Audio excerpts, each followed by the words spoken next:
सभी को मेरा नमस्कार। मेरा नाम प्रीति धवन। आइए मेरे साथ भगवत गीता जी का पठन और श्रवण शुरू करते हैं। लेकिन उससे पहले एक दो बातें। हम लोग योग सेशंस भी लेते हैं ऑनलाइन, पिछले 30 इयर्स से ले रहे हैं और हमारे साथ जुड़कर हर रोग लोगों का ठीक हुआ है। तो आप भी ज्वाइन कर सकते हैं। कॉल करें 9953244526।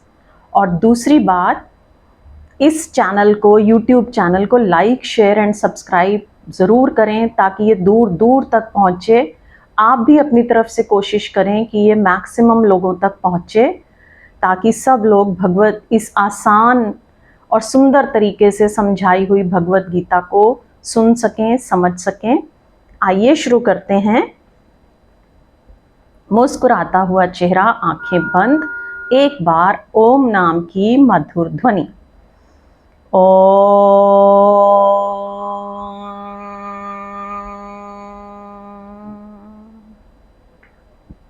हम लोग स्थित प्रज्ञ पुरुष के लक्षण पढ़ रहे हैं, यानी कि profile of a perfect person, chapter 2।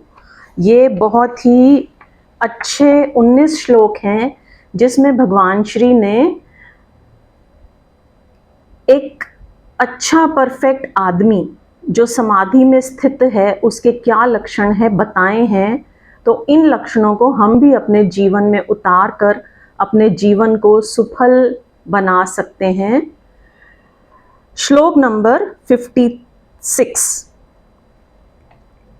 गुरु जी, स्थित प्रज्ञ के गुण लक्षण कहते हुए आपने कहा कि स्थित प्रज्ञ मनुष्य सुख में विगत स्पृह रहेगा और दुख में अनउद्विग्न मन रहेगा।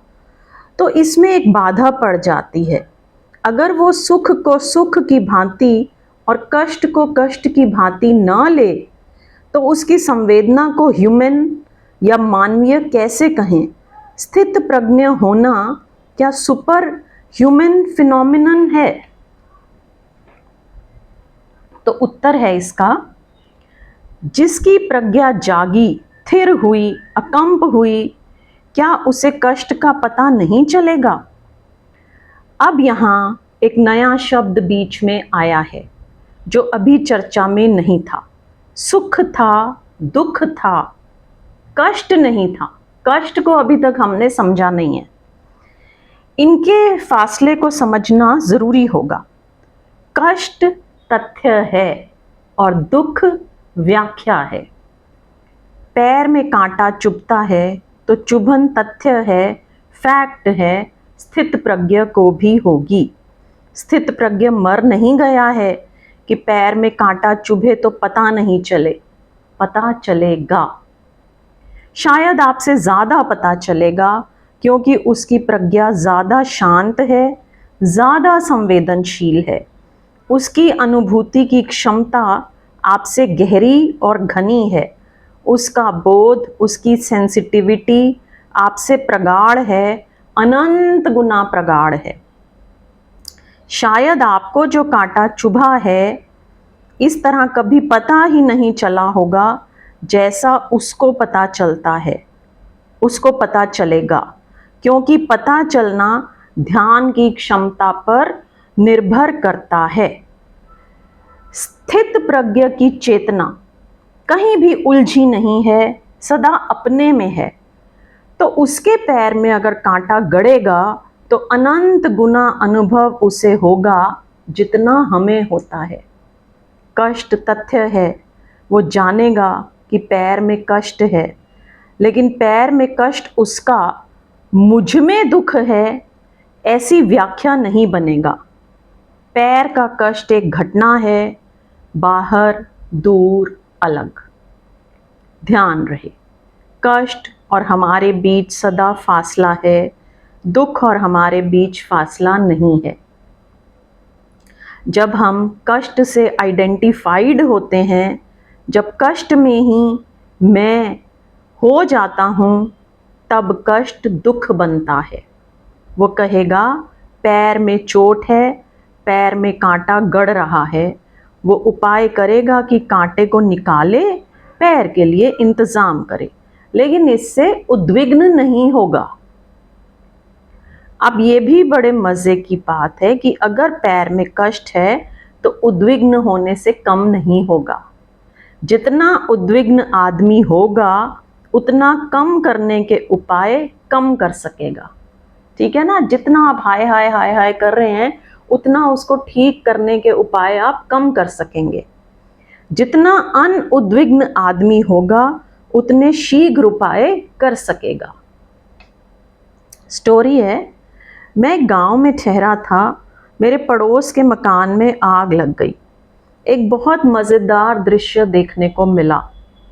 3 मंजिल मकान है, पूरे मकान पर टीन ही टीन छाए हुए हैं। दूसरे मंजिल पर आग लगी, बीड़ी के पत्ते रखे हुए हैं। मकान मालिक इतना उद्विग्न हो गया कि वो तीसरी मंजिल पर चढ़ गया जहां उसकी टैंकी है पानी की, और उसने टैंकी से बाल्टियां लेकर पानी फेंकना शुरू कर दिया तीसरी मंजिल से। सारा मकान टीन से छाया हुआ है, टीन आग की तरह लाल तप रहे हैं। वो पानी उन टीनों पर गिरे और वो पानी जाकर नीचे खड़े लोगों पर गिरे जो घर से बच्चों को निकाल रहे हैं, सामान निकाल रहे हैं। जिस पर वो पानी गिर जाए वही चीख कर भागे कि मार डाला। फिर कोई उसके पास आने को तैयार ना हुआ। भीड़ खड़ी है, सारे लोग नीचे से चिल्ला रहे हैं, तुम ये क्या पागलपन कर रहे हो, पानी डालना बंद करो नहीं तो तुम्हारे बच्चे अंदर मर जाएंगे, तुम्हारे घर से एक चीज ना निकाली जा सकेगी। लेकिन वो आदमी बस इतना ही चिल्ला रहा है, बचाओ बचाओ, आग लग गई, आग लग गई, और पानी डालता चला जा रहा है। उस आदमी ने, आग ने नहीं, उस पूरे मकान को जलवा दिया, क्योंकि एक आदमी भी बुझाने की स्थिति में भीतर नहीं जा सका। एक बच्चा भी मरा, आग से नहीं, उसके पानी से। उस तक पहुंचने का भी कोई उपाय ना रहा कि कैसे उस तक कोई चढ़कर जाए। उसका पानी इतने जोर से आता था कि कौन वहां चढ़कर जाए। बांसों से लोगों ने दूसरे मकानों पर चढ़कर उस पर चोट की कि भाई साहब ये क्या कर रहे हो, ये वो बांस को ऐसा अलग कर दे और कहे कि बचाओ आग लगी है, और पानी डालता रहा। यह उद्विग्न चित्त आत्मघाती हो जाता है। अनउद्विग्न चित्त जो उचित है वो करता है। कष्ट हो, सिर्फ दुख ना हो तो उद्विग्न नहीं होते आप, सिर्फ कष्ट के बोध से भरे होते हैं। दुख मानसिक व्याख्या है, कष्ट तथ्य है। ठीक ऐसे ही अकष्ट तथ्य है, सुख मानसिक व्याख्या है। ठीक है ना, देखो पैर में कांटा चुभा है तो कष्ट तो होगा, डेफिनेटली होगा, सबको होगा, साधु संतों को भी होगा। ठीक है ना, लेकिन हम उससे अपने आप को आइडेंटिफाई कैसे कर लेते हैं, कैसे जोड़ लेते हैं। हाय सिर दर्द, हाय सिर दर्द, हाय सिर दर्द, हाय कांटा चुभ गया, हाय कांटा चुभ गया। तो ये फिर हमने उसको दुख बना लिया। कांटा चुभा है, आराम से उसको निकाल लो, सिंपल। और अगर हाय हाय हाय हाय करने लगोगे, हाय दर्द, तो उसको निकालोगे नहीं और चिल्लाते जा रहे हो, तो वो दुख बन गया। स्थित प्रज्ञ कष्ट और अकष्ट को भली भांति जानता है। कांटों पर लिटाइए तो उसे पता चलता है कि कांटे हैं, और गद्दी पर बिठाइए तो उसे पता चलता है कि गद्दी है। लेकिन गद्दी पर बैठने की वो आकांक्षा नहीं बांध लेता, गद्दी पर बैठकर वो पागल नहीं हो जाता, गद्दी से वो एक नहीं हो जाता। गद्दी सुख नहीं बनती, मानसिक व्याख्या नहीं बनती, एक भौतिक तथ्य होती है। कांटे भी एक भौतिक तथ्य होते हैं। स्थित भी अनुभव में, अनुभूति में, तथ्यों के जानने में पूरी तरह संवेदनशील होता है।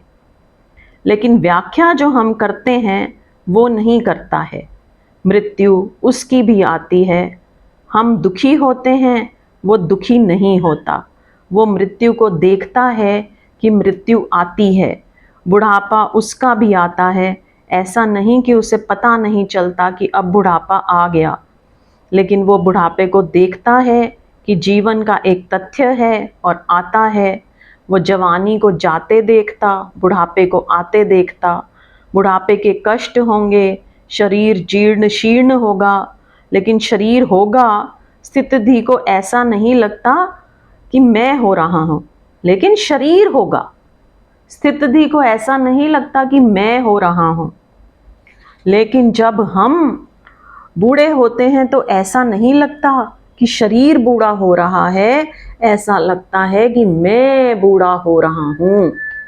तो दुख ही दुख, कष्ट को हम दुख बना लेते हैं। हमारे प्रत्येक तथ्य में हमारा मैं तत्काल समाविष्ट हो जाता है। जीवन का कोई तथ्य हमारे मैं की व्याख्या के बाहर नहीं छूटता। हम प्रत्येक तथ्य को तत्काल व्याख्या, इंटरप्रिटेशन बना लेते हैं। स्थित प्रज्ञ की कोई व्याख्या नहीं है। वो अ को अ कहता है, ब को ब कहता है। वह कहीं भी अपने को जोड़ नहीं लेता है, और चूंकि जोड़ता नहीं, इसलिए सदा बाहर खड़े होकर हंस सकता है। कष्ट अकष्ट अलग अलग बात है, अलग बात है। सुख और दुख बिल्कुल अलग बात है। सुख और दुख मनुष्य की व्याख्या है। इसलिए जब आप पूछ रहे हैं कि क्या ऐसा आदमी सुपर ह्यूमन हो जाएगा, निश्चित ही।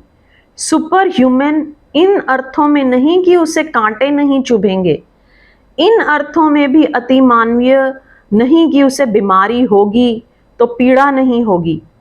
अति मानवीय, ध्यान से सुनिएगा, अति मानवीय इन अर्थों में नहीं कि मौत आएगी, बुढ़ापा आएगा तो वो बूढ़ा नहीं होगा।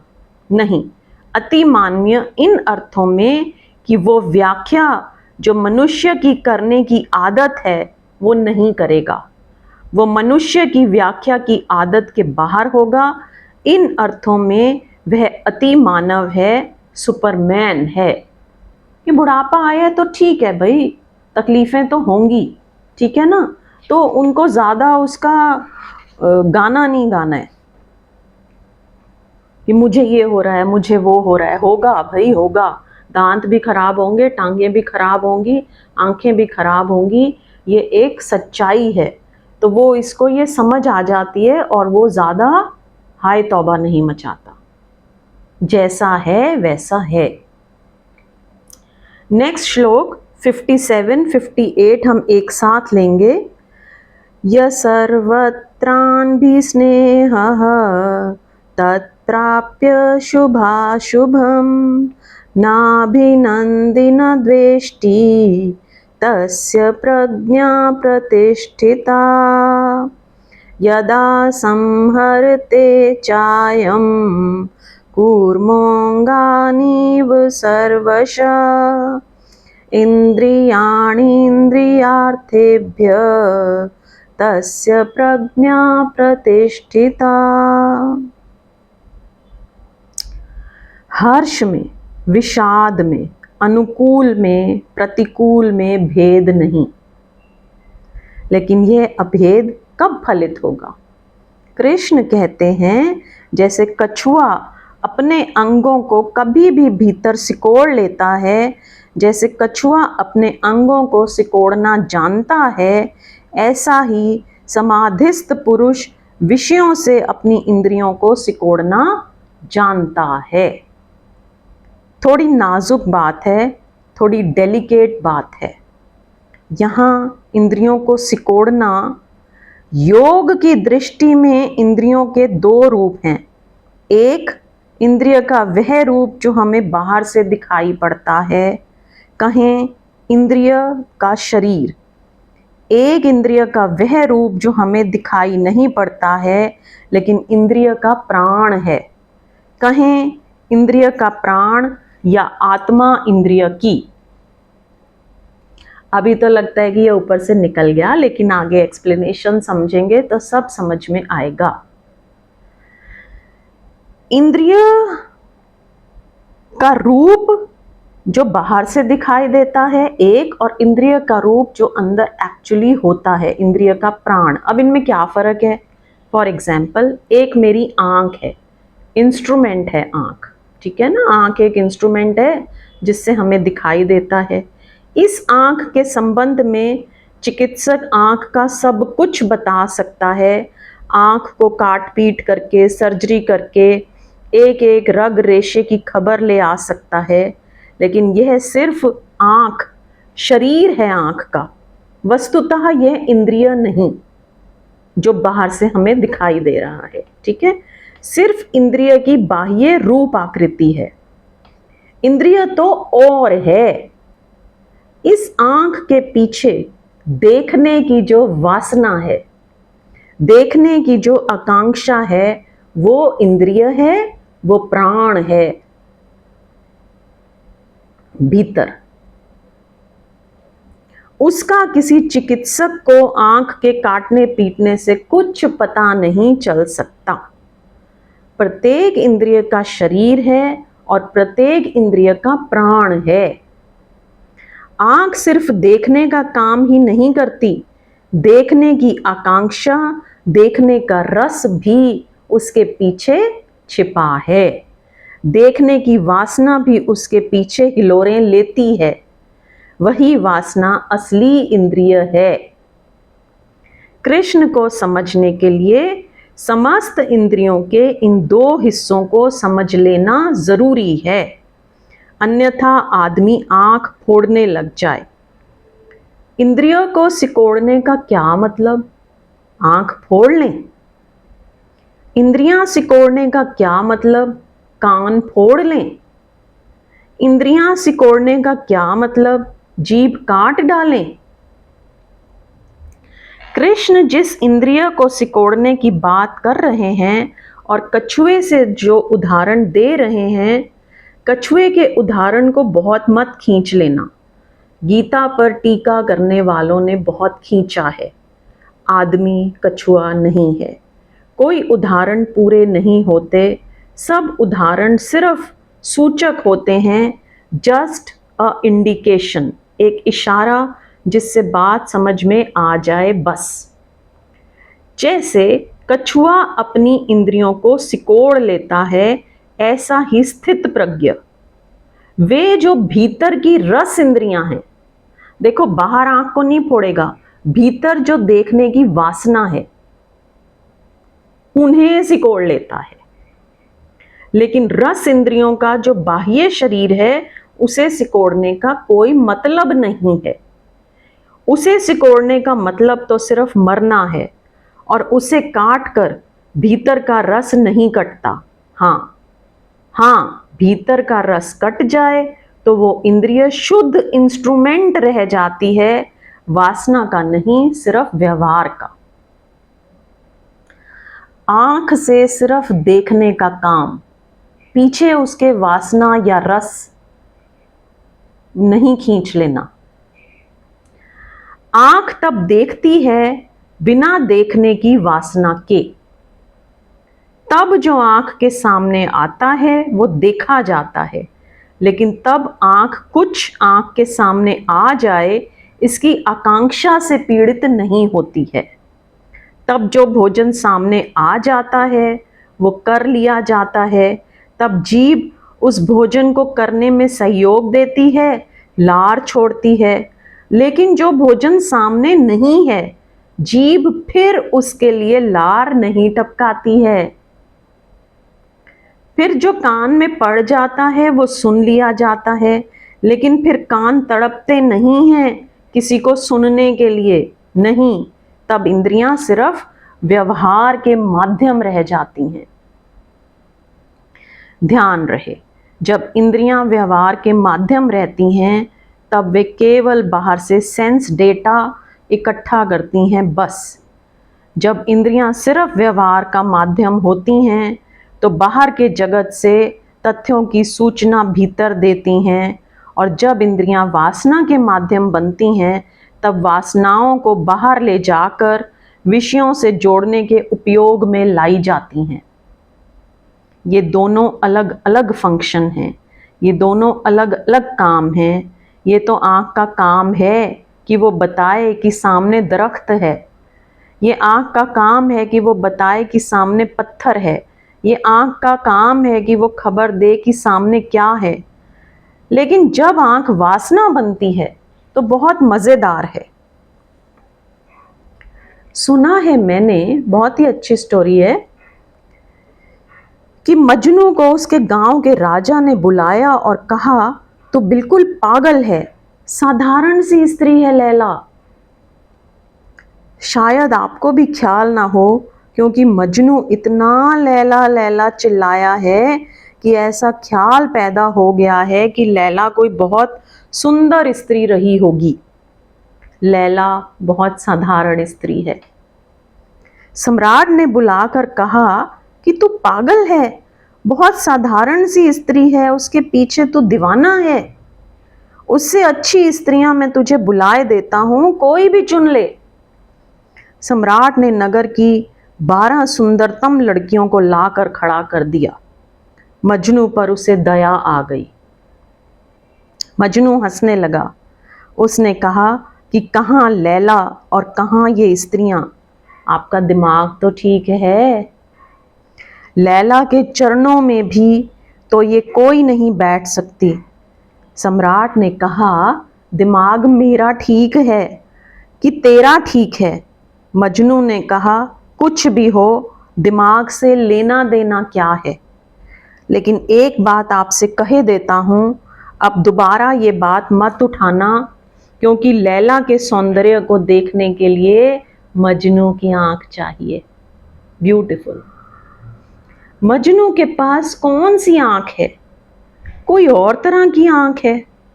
आंख तो ऐसी ही है जैसी मेरी है, आपकी है, उस राजा के पास थी। आंख तो जैसी सबकी है वैसी उसकी भी है, लेकिन आंख वासनाग्रस्त है। आंख आंख का काम नहीं कर रही है।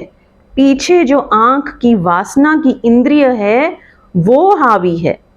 आंख वही देख रही है जो वासना दिखाना चाहती है। इस भीतर की अंतर इंद्रिय को सिकोड़ लेने की बात है।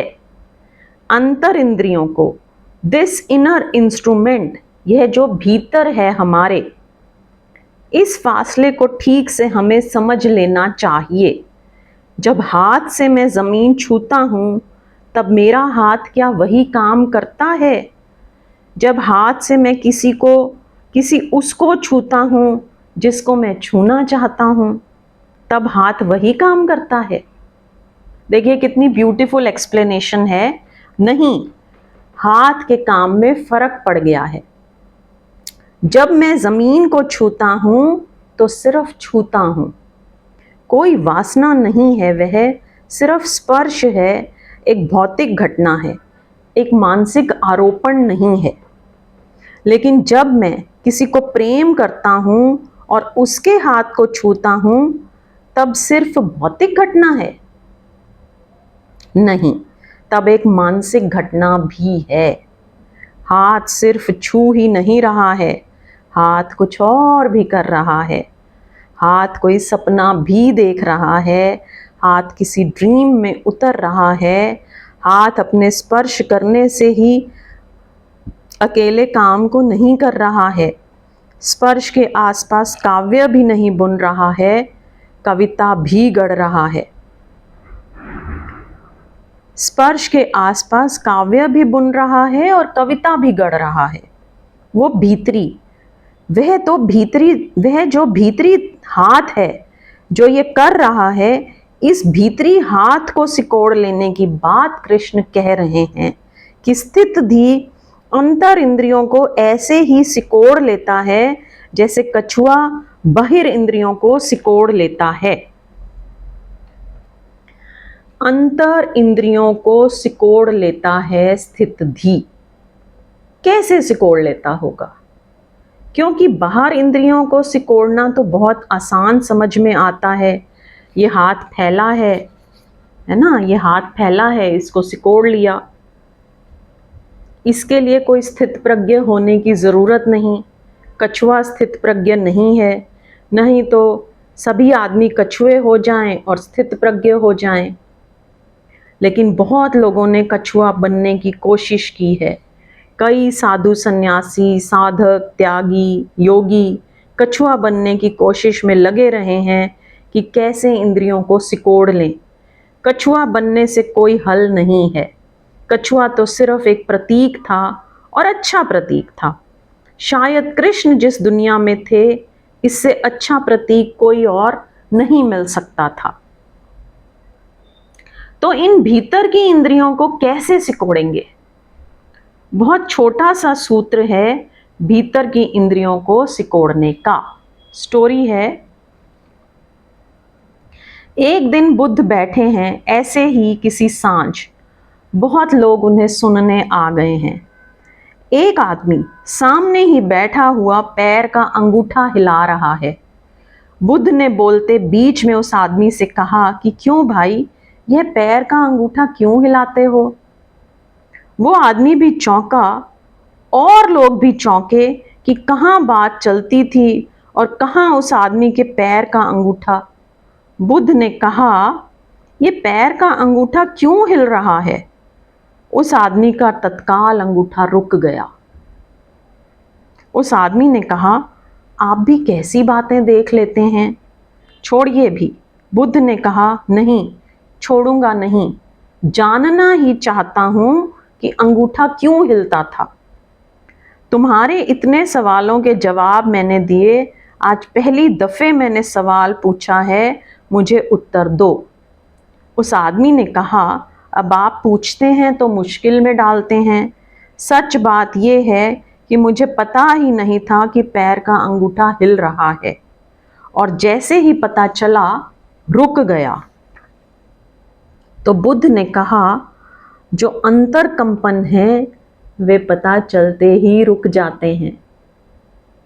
अंतर कंपन जो हैं वे पता चलते ही रुक जाते हैं।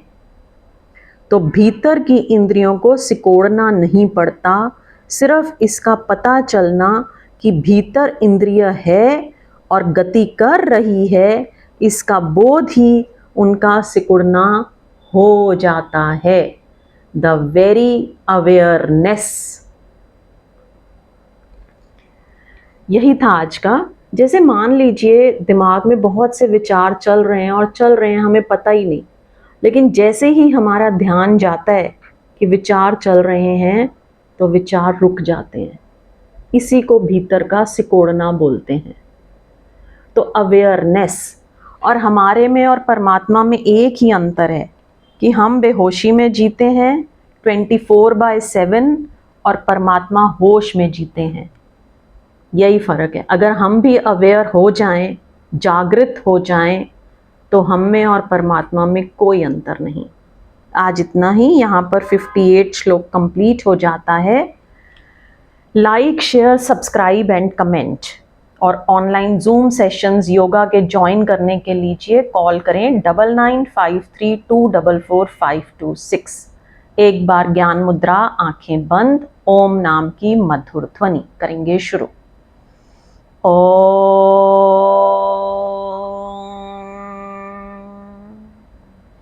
यहीं से आज का सेशन संपन्न। नेक्स्ट सेशन का निमंत्रण। सबका धन्यवाद, सबको नमस्कार, जय श्री कृष्णा। नेक्स्ट सेशन में फिर से मिलेंगे। Bye everyone.